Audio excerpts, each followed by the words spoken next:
नमस्कार मित्रांनो. बघा, सर्वात जास्त पुरुषांची ही एक गोष्ट पाहून महिला आकर्षित होतात.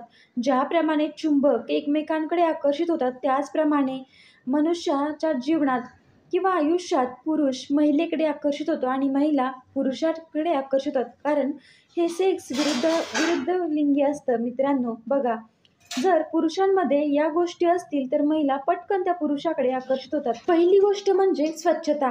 मित्रांनो, तुमच्या टापटीपणा तुमच्या अंगी असेल, तुमची योग्य वेळेला शेविंग, स्वच्छ कपडे जर तुम्ही परिधान करत असाल तर महिला ते तुम्हाला ऑब्झर्व करत असतात आणि त्या तुमच्याकडे आकर्षित होतातच. मित्रांनो, तुमचा चेहरा जसं तुम्ही चकचकीत स्वच्छ ठेवता त्याचप्रमाणे तुमचे शूज देखील तुम्ही स्वच्छ ठेवले पाहिजेत.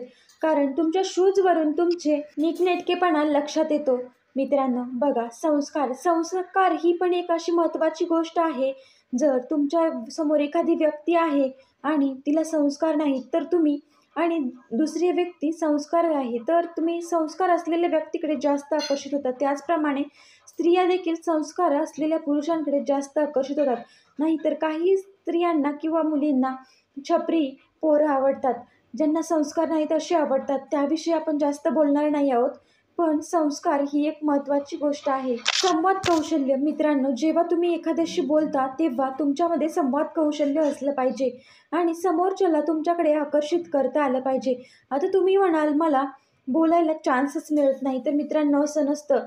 संधी प्रत्येकाला मिळते. तुम्ही ऑफिसमध्ये, घरामध्ये, प्रत्येक ठिकाणी अशी संधी शोधा जिथे तुमचं संवाद कौशल्य चांगलं होईल.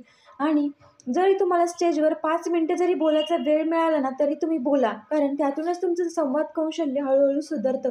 अगदीच कुठेच नाही तर तुम्ही आरशासमोर उभे राहून देखील तुमचं संवाद कौशल्य वाढवू शकता. मित्रांनो, देहबोली. देहबोली हा पण एक खूप महत्त्वाचा भाग आहे. कारण बघा, तुमच्यासमोर 2 व्यक्ती आहेत. त्यातला पहिला जो खांदे झुकवून हाताची घडी घालून उभा आहे आणि दुसरा मनका सरळ ताठ उभा आहे आणि छाती समोर आहे आणि व्यवस्थित तो नजर समोर ठेवून बोलत आहे, तर तुम्ही त्याच्याकडे पटकन दुसऱ्याकडे आकर्षित होणार. पहिल्याकडे तुम्ही आकर्षित होणार नाही. कारण तो पटकन आकर्षित होण्यासारखं तो खांदे झुकवून उभा असतो. ती व्यक्ती पटकन आकर्षित होत नाही. तर मित्रांनो, अशी तुमची देहबोली असावी की ज्यामुळे समोरची व्यक्ती पाहता क्षणी तुमच्याकडे आकर्षित झाली पाहिजे.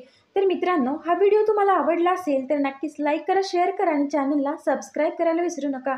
व्हिडिओ पूर्ण पाहिल्याबद्दल तुम्हा सर्वांचे मनापासून धन्यवाद आणि असंच आपल्या चॅनलला सपोर्ट करत राहा ही विनंती करते.